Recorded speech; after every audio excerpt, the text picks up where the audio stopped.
ऐसे आप सब स्वागत है एक बार फिर से आप सभी का आपके अपने YouTube channel knowledge for destination में। तो guys HSS group D exam को लेकर कई अपडेट आई हैं जो कि हम इस वीडियो में एक एक करके लेने वाले हैं और साथ ही हम देखने वाले हैं कि प्रश्न पत्र को लेकर NTA का बुलेट प्रूफ प्लान क्या कुछ है, इसको लेकर पूरी अपडेट ये आपको इस वीडियो में देखने को मिलेगी और इसके लिए वीडियो अंत तक ज़रूर देखिए ताकि पूरी अपडेट आप जान पाए। और गाइस अगर चैनल से पहली बार जुड़े तो चैनल को भी जरूर सब्सक्राइब करें और वीडियो को भी लाइक और कमेंट करना ना भूलें। तो जान लेते हैं ग्रुप डी भर्ती को लेकर जो आज की खबरें आई है।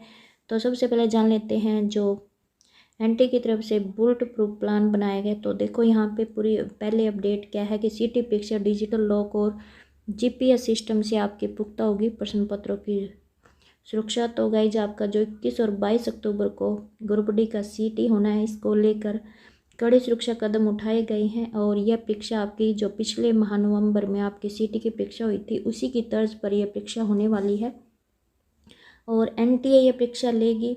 और इस की लीकेज को रोकने के लिए प्रश्न पत्रों के ट्रैक पर डिजिटल लॉक और GPS सिस्टम लगाए गए हैं। अगर कोई भी इससे छेड़छाड़ का प्रयास करता है तो तुरंत इसकी सूचना है वो NTA के मुख्यालय पहुंच जाएगी। और यहाँ पर बताया गया है कि परीक्षार्थियों के लिए प्रदेश के 18 जिलों में 1072 परीक्षा केंद्र बनाए गए हैं। प्रश्न पत्र को बैंक में रखवाने, फिर वहाँ से निकाल कर परीक्षा केंद्र तक पहुँचाने और वापस परीक्षा होने के बाद वापस जमा कराने के पूरे प्लान को सीक्रेट रखा गया है। और प्रश्न पत्रों के सभी ट्रैक पर डिजिटल लॉक भी होगा और साथ ही इसमें लगे GPS सिस्टम से इनकी लोकेशन भी हर पल ट्रेस की जाएगी। परीक्षा से 1 घंटा पहले ही सेंट्रल सुपरिटेंडेंट के पास लॉक खोलने या फिर काटने संबंधित जो भी सूचना है वो 1 घंटा पहले पहुंचाई जाएगी कि किस प्रकार से लॉक खोलना है। और स्टाफ के अलावा 1 या 2 परीक्षार्थियों की मौजूदगी में ही लॉक खोला जाएगा। जिला स्तर पर गठित अधिकारियों की जो फ्लाइंग स्क्वाड है उसको भी NTA की ओर से पहचान पत्र दिए जाएंगे। परीक्षा आपकी CCTV कैमरे की निगरानी में होगी और परीक्षार्थियों के प्रवेश की वीडियोग्राफी भी होगी और साथ ही आपके डॉक्यूमेंट वेरिफिकेशन के साथ साथ आपकी बायोमेट्रिक जांच भी होने वाली है।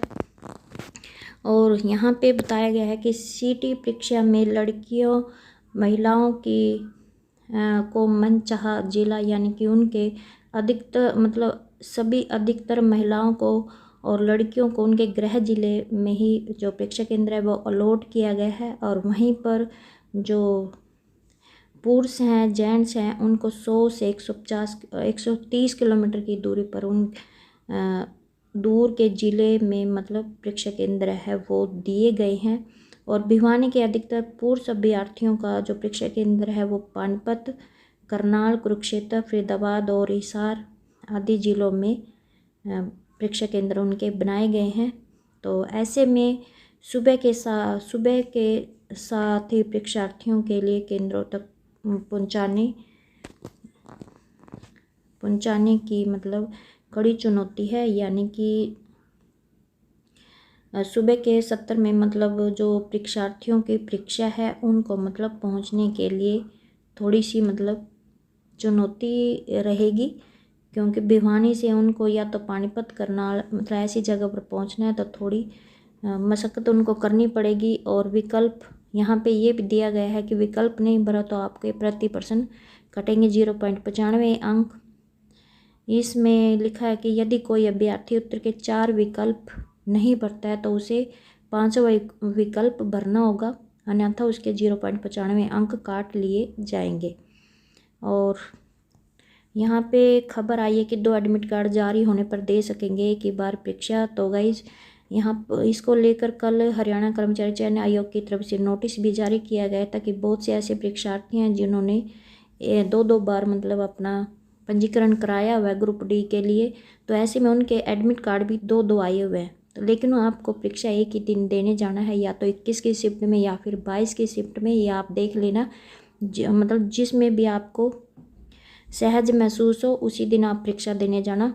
लेकिन परीक्षा एक ही दिन देने जाना, अगर आप दोनों दिन एग्ज़ाम देने जाओगे तो आपके दोनों के दोनों एग्ज़ाम वो कैंसिल कर दिए जाएंगे और आपका जो रिजल्ट है वो भी डिक्लेयर नहीं किया जाएगा। तो नेक्स्ट अपडेट भी जान लेते हैं। तो नेक्स्ट अपडेट है कि ग्रुप डी परीक्षा परीक्षार्थी पहले दिन भी कर सकेंगे मुफ्त यात्रा। और साथ ही जिन स्कूलों में परीक्षा केंद्र बनाए गए हैं उन स्कूलों में हरियाणा के मतलब उन स्कूलों में 21 को छुट्टी रहेगी। और इसको लेकर देखो बताया है कि जो परीक्षार्थी एक दिन पहले अपने परीक्षा केंद्र पहुंचना चाहता है वह अपना प्रवेश पत्र दिखाकर 20 अक्टूबर की शाम को भी मुफ्त यात्रा कर सकते हैं। और साथ ही जो मतलब परिवहन मंत्री मूलचंद शर्मा उन्होंने बताया कि परीक्षा के लिए उनकी तैयारियां पूरी है। रोडवेज की जितनी भी बसें हैं उन्होंने सड़क पर उतार दिया जाएगा और पूरी कोशिश रहेगी कि किसी भी परीक्षार्थी को कोई परेशानी ना हो। और इन 17 जिलों के स्कूलों में छुट्टी रहेगी, मतलब इनमें परीक्षा केंद्र बनाए गए हैं।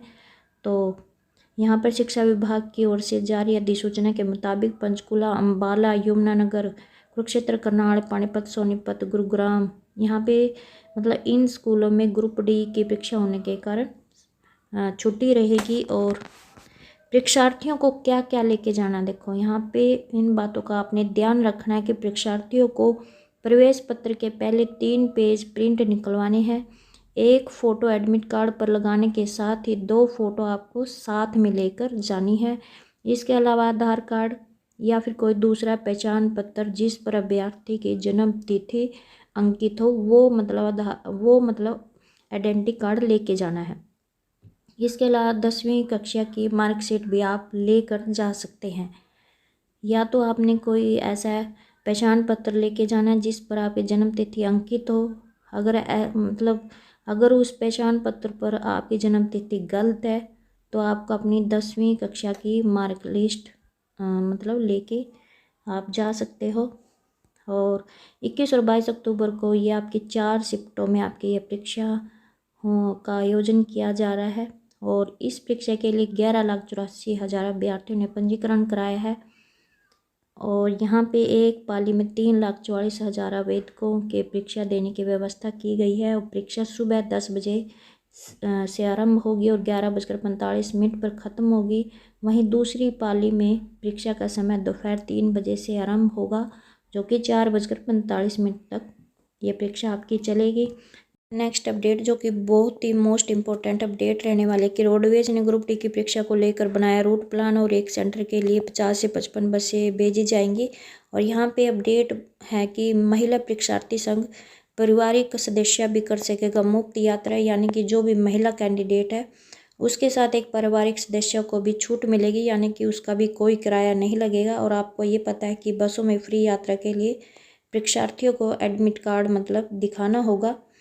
और साथ ही यहाँ पे वीरवार को बस स्टैंड पर हेल्प डेस्क भी लगाए जाएंगे। और रोडवेज के एसएस सुरेंद्र सिंह ने बताया कि परीक्षार्थियों के लिए बसों की व्यवस्था की जा चुकी है, किसी भी परीक्षार्थी को परेशानी नहीं होने दी जाएगी।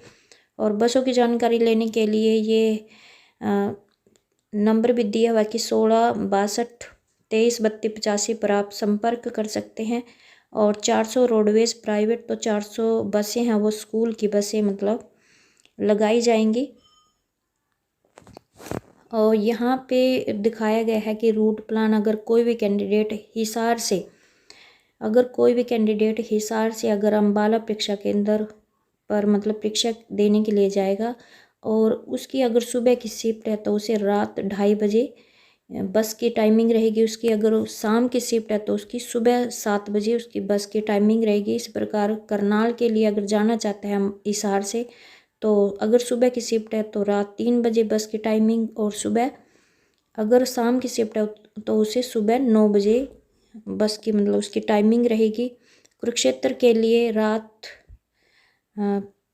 3 बजे और शाम की शिफ्ट के लिए उसे सुबह ये बस मिलेगी, देख लेना आप, ये 6 बजे है ये। और इसी प्रकार हिसार से अगर पानीपत परीक्षा केंद्र पर जाना है तो आपको सुबह की शिफ्ट के लिए रात 2:30 बजे, और महेंद्रगढ़ नारनौल के लिए आपको सुबह की शिफ्ट के लिए रात 1:30 बजे। इसी प्रकार रेवाड़ी के लिए सुबह की शिफ्ट के लिए रात 1:30 बजे। और यहाँ पे सिरसा के लिए सुबह की शिफ्ट के लिए आपको 4 बजे, फतेहाबाद के लिए आपको सुबह 4:30 बजे। ये सुबह की शिफ्ट के लिए है कि इतने बजे आपको बस की टाइमिंग रहेगी।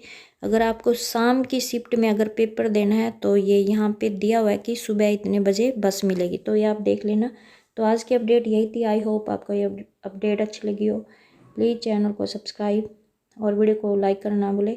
तो गाइज यहाँ पे ये भी दिखाया गया है कि वापसी में भी परीक्षार्थी के लिए 23 अक्टूबर को भी, यानी कि निःशुल्क मतलब आप यात्रा कर सकते हैं, यानी कि 20 तारीख से लेकर 23 तारीख तक आपकी जो यात्रा रहेगी वो निःशुल्क रहेगी। मतलब अगर कोई भी कैंडिडेट एक दिन पहले अगर परीक्षा केंद्र पर जाएगा तो 20 तारीख को भी उसकी फ्री यात्रा रहेगी, शाम को 20 तारीख को शाम को। और इसी प्रकार वापसी में परीक्षार्थी के लिए 23 अक्टूबर को भी निःशुल्क यात्रा रहेगी। तो आज की अपडेट यही थी। आई होप आपको ये अपडेट अच्छा लगा। प्लीज़ चैनल को सब्सक्राइब और वीडियो को लाइक करना ना भूलें।